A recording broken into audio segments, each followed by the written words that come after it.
The great chamber of the Galactic Council fell silent. Hundreds of alien representatives from across the stars sat frozen in their seats.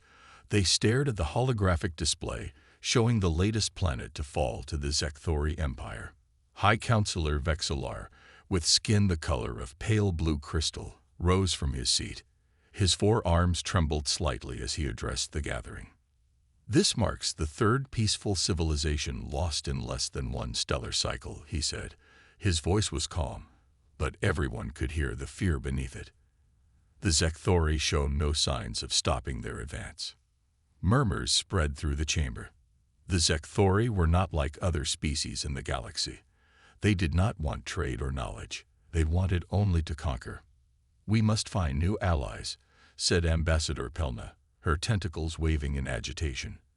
"Our combined fleets cannot match their weapons." In the back of the chamber, junior diplomat Jorax whispered to his companion, "There is one species we have not approached. They call themselves humans." The idea spread quickly through the chamber. Soon, the name humans was on everyone's lips. Senior Ambassador Krithna, respected for his 1,000 years of diplomatic service, slammed his ceremonial staff against the floor. His scaled face showed rare emotion. "You suggest bringing in humans?" he shouted, yellow eyes wide with disbelief. "Are you insane?" The chamber erupted in debate. Most council members had only heard stories about humans. Their planet, Earth, was in a distant arm of the galaxy, mostly ignored by the more advanced civilizations. "They are primitive," argued one representative. "But fierce," countered another. "Have you seen their historical records? They fight wars against themselves constantly." "Exactly," Krithna hissed. "They cannot even find peace on their own world. How could they help us?" High Counselor Vexillar raised all four of his hands for silence. "We have monitored Earth for centuries. Humans are young as a species, yes, but they adapt quickly. They solve problems in ways we would never consider." The holographic display changed to show images of Earth. Humans building cities, flying in simple spacecraft, fighting their endless wars. "What choice do we have?" asked Vexillar. "The Zekthori will reach Earth eventually. Perhaps humans will see the value in joining us." After hours of debate, the Council made its decision. They would send representatives to Earth, secretly contacting chosen humans who might understand the gravity of the situation. 2 weeks later, Zara Williams was walking home from her job at the International Space Agency when a strange light appeared in front of her. She froze as the light formed into a being unlike anything she had ever seen. "Zara Williams," the being said in perfect English. "I am Diplomat Tekra of the Galactic Council. Your world faces great danger. We need your help." Around the same time, Captain Noah Bennett was on a routine patrol in the Arctic Ocean aboard the submarine U.S. Vigilant when all systems suddenly went dark. As emergency lights came on, he found himself face to face with a 7-foot-tall, blue-skinned alien. "Captain Bennett," the alien said, "I apologize for this intrusion, but matters of galactic security cannot wait for proper protocols." Within days, Zara and Noah were brought before the full Galactic Council, the first humans to travel beyond their solar system. They stood in the center of the grand chamber, hundreds of alien eyes studying them with a mixture of hope and doubt. High Counselor Vexillar spoke directly to them. "Your species is young, but we believe you possess qualities the galaxy desperately needs. The Zekthori Empire threatens all free worlds. If Earth joins our alliance, we will share technology and knowledge beyond your imagination." Noah looked at Zara, both barely containing their shock. They had been chosen to make the most important decision in human history. "And if we refuse?" Noah asked. "Then you face the Zekthori alone," Vexillar replied. "When they eventually reach your world." 3 massive alien ships appeared in Earth's orbit without warning. Panic spread across the globe within hours. Military forces worldwide went on high alert, and people rushed to stock up on supplies or flee cities. At the Pentagon, Admiral Frank Nelson slammed his fist on the conference table. Why weren't we informed? He demanded, glaring at Zara Williams and Noah Bennett. You two disappeared for a week and came back with an alien invasion. It's not an invasion, Zara explained. The Council wanted to show good faith by bringing a diplomatic team directly to Earth. They don't understand why this might frighten people. Dr. Olivia Grant, the President's chief science advisor, studied the satellite images of the alien vessels. These ships could have destroyed us without showing themselves. The fact that they're visible suggests they want peaceful contact. Or they're showing off their power, muttered Admiral Nelson. The President authorized a small delegation to meet the aliens. Within hours, Zara and Noah led Admiral Nelson, Dr. Grant, and a small security team to the landing site in a remote area of Wyoming. The alien craft that descended was smaller than the orbital ships, but still impressive. It touched down silently on the grassy field. When the door opened, 6 different alien species emerged, led by the blue-skinned Vexillar. Welcome to the first official meeting between Earth and the Galactic Council, Vexillar said, bowing slightly. Admiral Nelson stepped forward. We appreciate your peaceful approach, but you must understand our caution. Our people are frightened. Fear is natural, replied Vexillar. But the Zekthori threat is real. We must prepare quickly. The meeting continued inside the alien craft. The human delegation was amazed by the advanced technology, but tried not to show it. Dr. Grant asked practical questions about energy systems and faster-than-light travel, while Admiral Nelson focused on Zekthori military capabilities. Your weapons seem far beyond ours, Nelson noted. How could we possibly help you fight? Ambassador Krithna, who had opposed bringing humans into the alliance, answered with a sneer. That is precisely what I asked the Council. You are primitives playing with rockets while we travel between stars. Before anyone could respond, alarms blared throughout the ship. A reptilian alien burst into the room. Zekthori scout ship detected approaching Earth orbit. It announced. The diplomatic vessel shuddered as it took off immediately. Screens showed a predatory-looking ship firing at them. The human security team was thrown to the floor as the ship dodged enemy fire. Our defenses are failing, shouted one of the alien crew. The Zekthori must have adapted to our shield frequency. Lieutenant Grace Martinez, one of the security team members, grabbed Dr. Grant's arm. Your satellite dish prototype. Could it work here? Dr. Grant's eyes widened. If their shields operate on electromagnetic principles, maybe. While the aliens argued about proper defense protocols, Grace and Olivia raced to a storage compartment where the human delegation had stored some equipment. They pulled out a modified satellite dish that Dr. Grant had been developing for deep space communication. We need power, Olivia said. Noah appeared with a length of cable he had pulled from a wall panel. Will this work?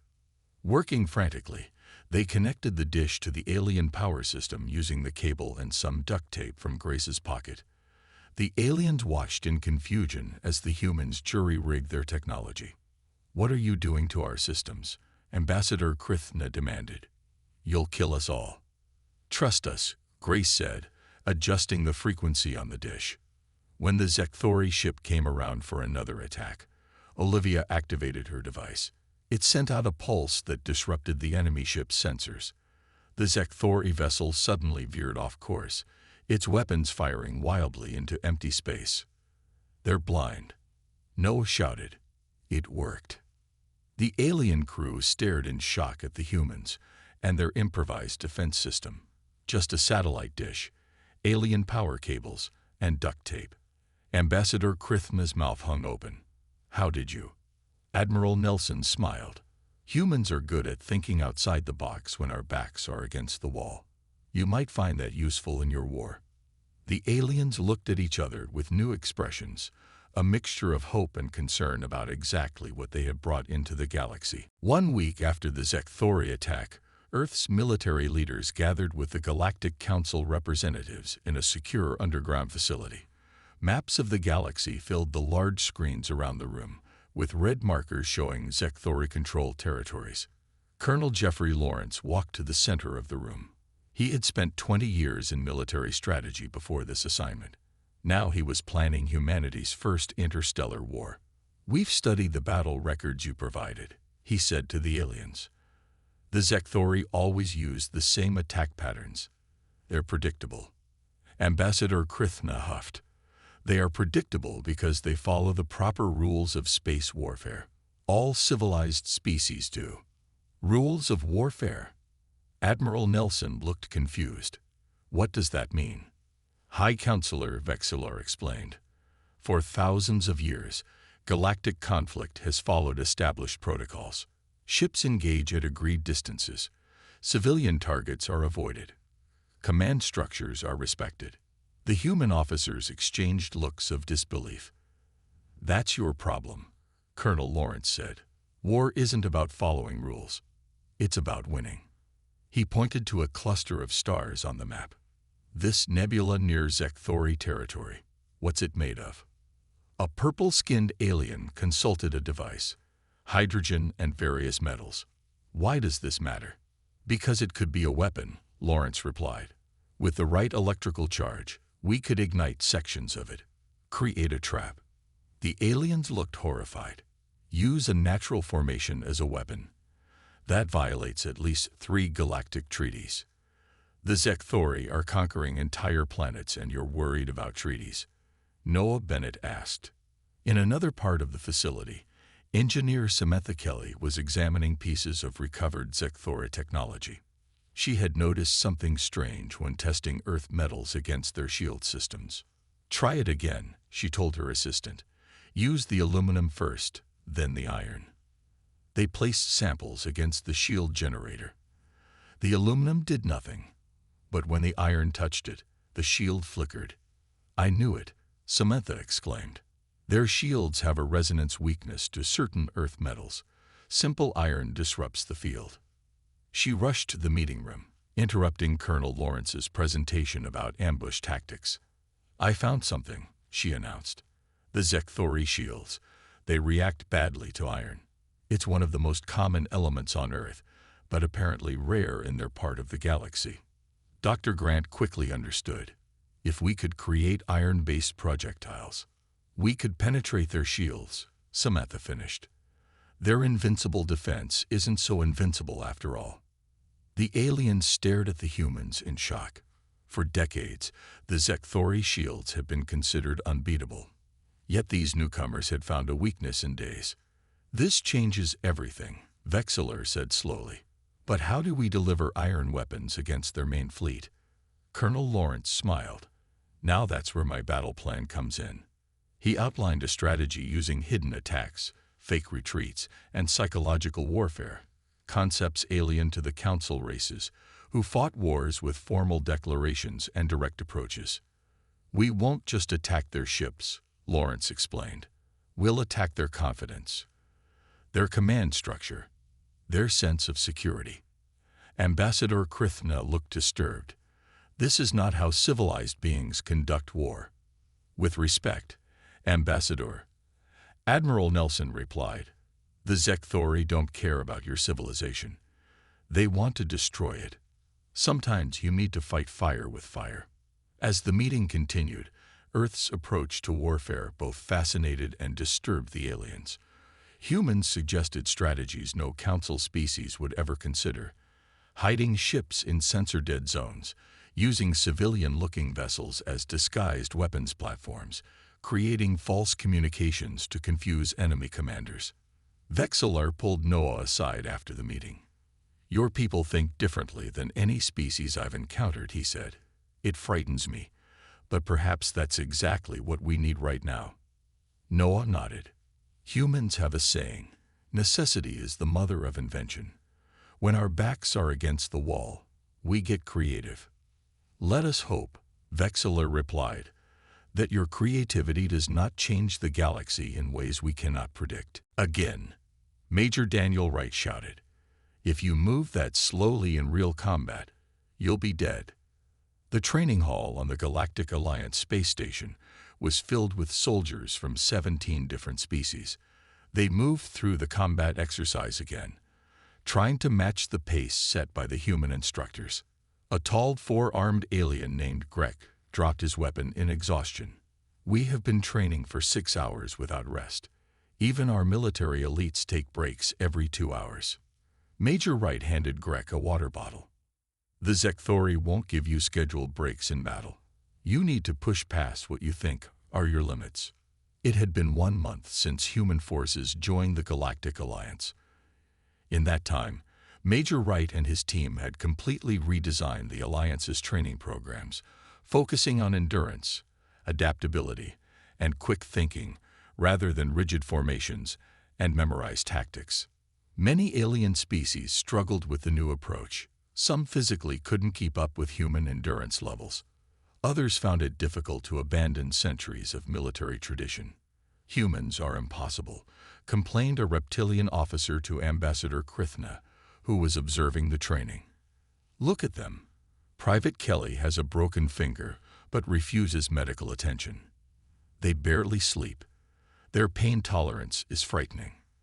Krithna watched as Private Kelly continued hand-to-hand combat training despite her injury. "Perhaps that is why we need them," he admitted reluctantly. "The Zekthori show no mercy. Neither do humans, it seems, even to themselves."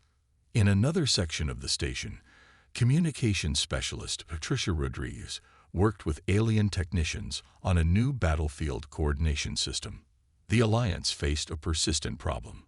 Their species used different communication methods and technologies that often failed to work together properly. "We're approaching this wrong," Patricia said after another failed test. "Instead of trying to make 17 different systems compatible, let's create one new system that can translate between them all." The lead alien engineer, Zilith, looked doubtful. "That would require rebuilding our entire communications network. It would take years." Patricia smiled. "Or weeks, if we stop following the manual and start improvising." She pulled up a diagram on her tablet. "Look, each species tech has strengths and weaknesses. If we combine them in new ways, like using Trilaxian quantum communicators as the backbone but processing signals through modified VEX hardware, we create something entirely new."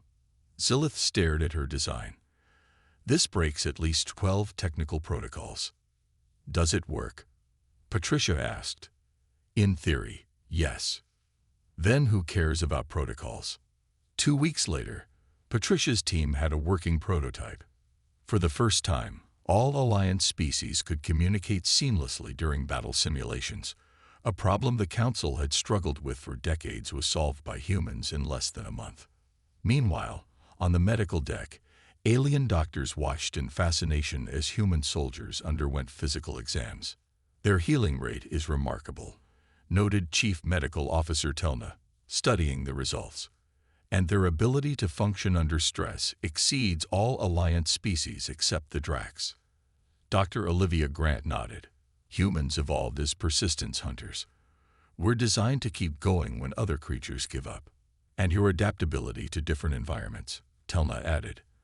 "Our records show humans living in everything from frozen tundra to blistering deserts on your home planet. Most species can only tolerate a narrow range of conditions." As the training continued, the initial shock of the alien forces turned gradually to respect. Human methods were unorthodox, often uncomfortable, but undeniably effective. Training scenarios that previously ended in failure now showed increasing success rates against simulated Zekthori attacks. In the station's observation deck, High Counselor Vexillor met with Admiral Nelson. "Your people continue to surprise us," Vexillor said. "They push boundaries we didn't know could be pushed. They ignore limitations we thought were fixed laws." Nelson looked out at the stars. "That's what humans do best. We see obstacles as challenges, not stop signs." "A useful quality," Vexillor admitted. "Though I wonder if the galaxy is ready for such thinking on a wider scale." Before Admiral Nelson could respond, an urgent message came through the new communication system. "Alliance command to all units," the voice announced. "Zekthori forces detected near Proxima Centauri colony. This is not a drill. Prepare for immediate deployment." The test was over. It was time for real combat. The Alliance fleet dropped out of faster-than-light travel near Proxima Centauri. 35 ships of various sizes and designs faced 18 Zekthori vessels. The Zekthori ships were all identical, sleek, predatory craft with powerful weapons. Captain Andrew Wilson stood on the bridge of the Earth ship Defiant. It was an old Earth vessel upgraded with Alliance technology, making it a strange hybrid of human and alien design. "All stations report ready," his first officer said. On the main view screen, Alliance ships moved into the traditional combat formation, a perfect defensive arc that had been used in galactic warfare for centuries. "Captain," called the communications officer, "Alliance Command orders all ships to maintain position and await the Zekthori first move." Andrew frowned. The Zekthori were arranging their ships into an attack pattern he recognized from the battle records. They would target the center of the Alliance formation, then sweep outward. It was predictable, exactly what Colonel Lawrence had warned about. "Break formation," Andrew ordered suddenly. His first officer looked shocked. "Sir, those are direct orders from command." "Sometimes you have to trust your instincts," Andrew replied. He opened a channel to the ship's engineer. "Lucas, are those modifications ready?" Engineer Lucas Howard's voice came through. "Ready, Captain, but I must warn you again. Removing the safety protocols on the main guns increases power by 30%, but risks overheating the systems." "Understood. Do it anyway." Andrew ordered the Defiant to break from the Alliance formation. 2 other human-commanded ships followed his lead, recognizing his intent without needing to be told. "What are those humans doing?" demanded the Alliance commander, watching from the flagship. Ambassador Krithna, who was on board as an observer, sighed. "Being human." The Zekthori fleet launched their attack exactly as expected, focusing fire on the center of the Alliance formation. But now 3 human ships were moving to their flank, catching them by surprise. "Fire all weapons," Andrew ordered. The modified weapons of the Defiant struck the Zekthori ships with unexpected force. The iron-tipped projectiles that Samantha Kelly had designed penetrated their shields easily. 2 enemy vessels exploded immediately. The Zekthori commander, confused by this unexpected flanking maneuver and weapons that somehow bypassed their shields, ordered his ships to split their focus. This was exactly what Andrew had hoped for. "Alliance command to all ships," Andrew broadcast. "Their formation is broken. Attack now." The rest of the Alliance fleet, seeing the success of the human tactic, abandoned their defensive posture and pressed the attack from multiple directions. The Zekthori, used to enemies who followed predictable patterns, struggled to respond. On the Defiant, warning lights flashed as the modified weapons began to overheat. "Captain, weapons systems are reaching critical levels," called the tactical officer. "Keep firing," Andrew ordered. "They'll hold." Lucas raced through the engineering deck, manually adjusting cooling systems. He ignored safety protocols, using methods that would horrify Alliance engineers. When one system began to fail, he rerouted power through backup systems never designed for such loads. "This is insane," muttered his alien assistant. "You're breaking every engineering rule in the manual." "Manuals are just guidelines," Lucas replied, connecting 2 incompatible systems with a jury-rigged adapter. "Sometimes you have to improvise." In space, the battle turned decisively in the Alliance's favor. The Zekthori, faced with unpredictable tactics and weapons that penetrated their shields, began to retreat. "They're running," someone shouted on the Defiant's bridge. The crew cheered as the Zekthori fleet jumped to faster-than-light speed, leaving their damaged ships behind. After the battle, Andrew's ship limped back to the main Alliance fleet. The weapon systems were damaged from overuse, but repairs were already underway. The Alliance commander's face appeared on the view screen. "Captain Wilson, you disobeyed direct orders." "Yes, sir, I did. And in doing so, you secured our first victory against the Zekthori Empire." The commander's expression softened slightly. "Your unconventional approach may require a review of our tactical doctrine." Later, As Alliance engineers examined the damage to the Defiant, they were shocked at Lucas's modifications. "How could you possibly think this would work?" one asked, pointing to the jury-rigged systems. Lucas smiled. "I didn't think. I knew. Sometimes that's the difference between humans and other species.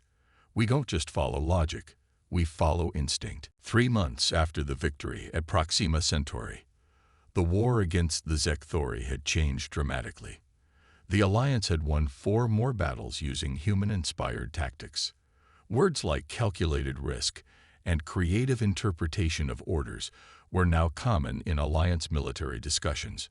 Diplomat Zara Williams sat across from the ambassador of the Krell, a powerful but traditionally neutral species. For 50 years, the Alliance had tried to bring the Krell into their fold without success. "Your people value strength," Zara said, ignoring the formal diplomatic protocols her alien colleagues had advised her to follow. "The Alliance has now defeated the Zekthori 5 times. Is that not strength worth joining?" The Krell ambassador, a massive being with gray stone-like skin, rumbled deeply. "Victories can be temporary. The Zekthori are adapting to your tactics." "Then we'll adapt faster," Zara replied. "That's what humans do best." Instead of formal treaty discussions, Zora proposed something new: a mutual defense agreement that would benefit both sides immediately, with the option for deeper alliance later. This flexible approach was not how galactic diplomacy typically worked, but it appealed to the practical Krell. By the end of the week, the Krell had signed the agreement. 5 other previously neutral species followed their lead within days. "How did you convince them so quickly?" High Counselor Vexillar asked Zora in amazement. "Our best diplomats have tried for decades. We offered them something useful right now, not just promises for the future," Zora explained. "Humans prefer practical solutions over perfect ones." Meanwhile, on the edge of Zekthori territory, a small Alliance scout ship was captured. Lieutenant Eric Simmons was the only human among the crew. The Zekthori took them to a prison station for questioning. In the cold interrogation room, a Zekthori commander faced Eric. "Your ship's databanks were damaged. You will tell us Alliance fleet movements." Eric showed no fear, though he knew the Zekthori were feared throughout the galaxy for their interrogation methods. "I'm just a junior officer. I don't know anything important." The interrogation lasted for hours. The Zekthori used drugs, pain, and psychological techniques that would break most beings. What they didn't understand was that humans received special resistance training. More importantly, Eric was following a plan. Each time the pain grew too intense, he broke and revealed information. Carefully crafted misinformation that seemed valuable, but was actually part of an elaborate trap. "The main Alliance fleet will gather at Sirius in 3 days. He finally gasped, appearing completely defeated. "We're planning a major offensive." The Zekthori commander smiled coldly. "Finally, some truth. Take him back to his cell."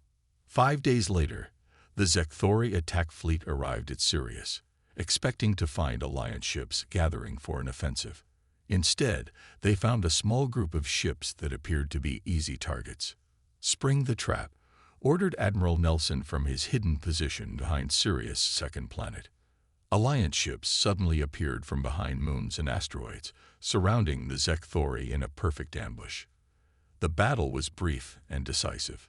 Later, when Eric and the other prisoners were rescued, the Alliance officers were amazed at his condition. "How did you resist their interrogation?" asked an alien officer. "Even our strongest species break under their techniques." Eric smiled weakly. "I didn't resist. I gave them exactly what they wanted, just not what they needed."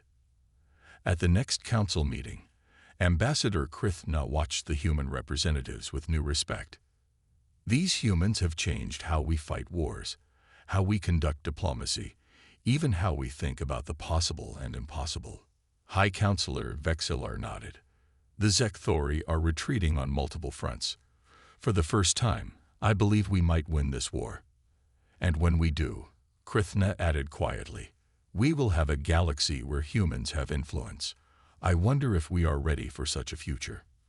Across the room, Zara Williams was already discussing plans for after the war.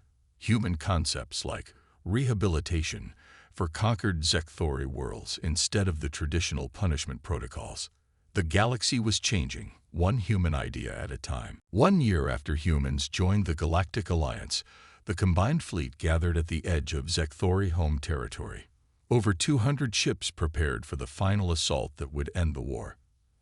Admiral Frank Nelson stood on the bridge of the flagship Intrepid, looking at the tactical display. The plan they would use combined traditional alliance formations with unpredictable human-style maneuvers. "All ships report ready, Admiral," said his alien second-in-command. Nelson nodded. "Then let's end this war." The fleet jumped into Zekthori space in 3 separate groups, using a tactic developed by Captain Andrew Wilson.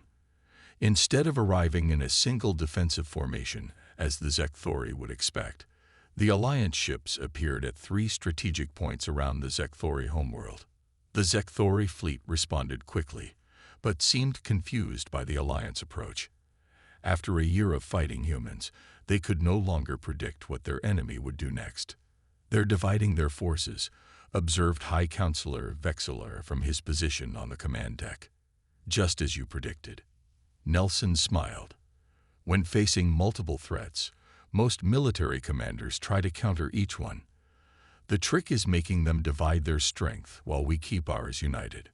The Alliance ships executed a complex series of maneuvers. The Zekthori tried to adapt, but each time they adjusted to one human tactic, the Alliance would switch to another. Engineer Lucas Howard monitored the fleet's weapons systems from the engineering deck. The modified weapons he had designed with Samantha Kelly were now standard across the Alliance fleet. Iron core projectiles tore through Zekthori shields, while enhanced energy weapons overloaded their defensive systems. After 6 hours of battle, the Zekthori's Supreme Commander sent a message to the Alliance fleet. "This is unprecedented," Vexelar said, reading the message. "They wish to discuss surrender terms." Surrender. Ambassador Krithna seemed shocked. In 5,000 years of recorded galactic history, no major species has ever surrendered unconditionally. "They've never faced humans before," Nelson replied. The terms of surrender were negotiated over several days. The Zekthori, accustomed to either total victory or fighting to the last ship, were confused by human concepts like rehabilitation and conditional autonomy. Zara Williams led the diplomatic team, introducing ideas that were new to galactic politics. 1 month later, the Galactic Council held a victory celebration on their central world. Representatives from all Alliance species gathered to mark the end of the war. High Counselor Vexelar addressed the assembly. "Today we celebrate not just victory, but survival. Without the humans, we might have all fallen to the Zekthori Empire." The crowd applauded politely, but many alien representatives showed mixed feelings. Yes, humans had helped win the war, but they had also changed the Alliance in profound ways. "Traditional power structures are shifting," one council member whispered to another. "Species who have followed orders without question for centuries now ask why before acting. And the concept of creative solutions has spread to nearly every world," replied the other. "The old ways are fading." After the ceremony, Ambassador Krithna found Zara in a quiet corner of the celebration hall. A year ago, he had strongly opposed bringing humans into the Alliance. Now, he watched as a group of alien children played with human children. The humans were teaching the aliens a game that involved both strategy and teamwork. "I was wrong about your species," Krithna admitted. "When I said bringing in humans was insane, I couldn't see what you would bring to the galaxy." Zara smiled. "And what did we bring?" "Change," he replied. "Unpredictability. New ways of thinking." He watched the children playing together. Perhaps that is what we needed most. The final session of the council that day included a historic event. A permanent seat was added to the Galactic Council chamber, the seat for Earth, as Noah Bennett took his place as humanity's first official council representative. He caught Zora's eye across the room. They both knew this was just the beginning. The galaxy had survived the Zekthori threat, but it would never be the same again. The humans had arrived, and with them came new ideas, new methods, and new possibilities that would shape galactic civilization for centuries to come.